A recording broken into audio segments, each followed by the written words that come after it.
தம்பி தம்பி, யாரப்பா நீ? ஏன் இங்கே தனியாக உட்காந்துருக்க? தாத்தா உன்னை வீட்டில் கொண்டு விடட்டுமா? உன் வீடு இங்கே சொல்லு, தாத்தா கொண்டு விடுறேன்.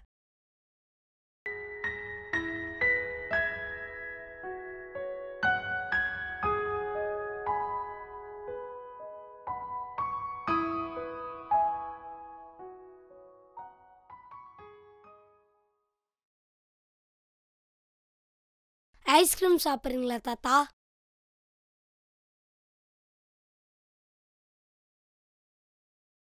தம்பி, என்னைய கேட்ட? ஐஸ்கிரீம் தாத்தாக்கு ஒத்துக்காதுடா. ஏன் தாத்தா? தாத்தாக்கு வயசாயிடுச்சு, ஒத்துக்காது. தாத்தா வீட்டில் பரன் மேலே அச்சு வெல்லம் வச்சுருக்கேன்.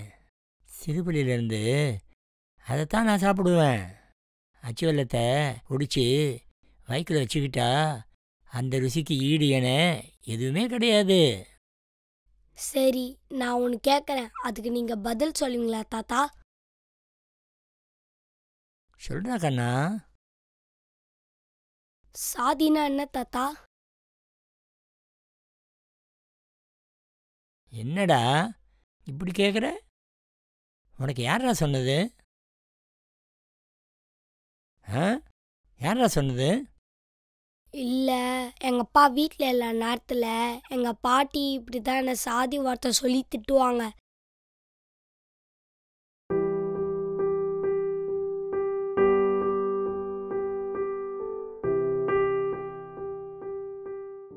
ஜாதிங்கிறது கடல் மண்ணை போல. அது ரொம்ப வருஷமாக இங்கே தான் கிடக்கு. காலில் மிதிப்படுற விஷயம் தெரியாமல் சில பேர் தலைமையில் தூக்கி வச்சுக்கிட்டு அவங்க மாசுபடுறதும் இல்லாமல் சுற்றி இருக்கிறவங்களையும் மாசுபடுத்துகிறாங்க. ஜாதிங்கிறது இந்த மண்ணை போல குப்பை குப்பை, வேஸ்ட்டு, வெறும் குப்பைடா.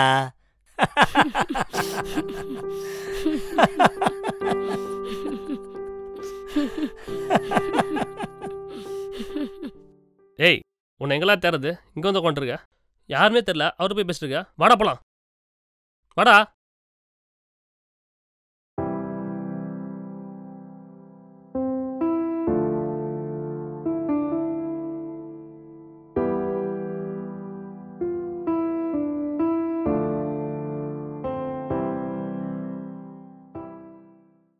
டேய், ஒரு நிமிஷம் வண்டி நிறுத்துறா. ஏய், நேற்று கூட்டத்துக்கு சும்மா மிரண்டான தெரியுமா அவனுங்க? மாமா, இங்கே ஒரு நிமிஷம் பாருங்களேன். ஒரு நிமிஷம் இரு. சாதினா என்ன மாமா? சாதிக்கிறது நம்ம அடையாளம் பாது, அது நம்ம பாதுகாப்பு.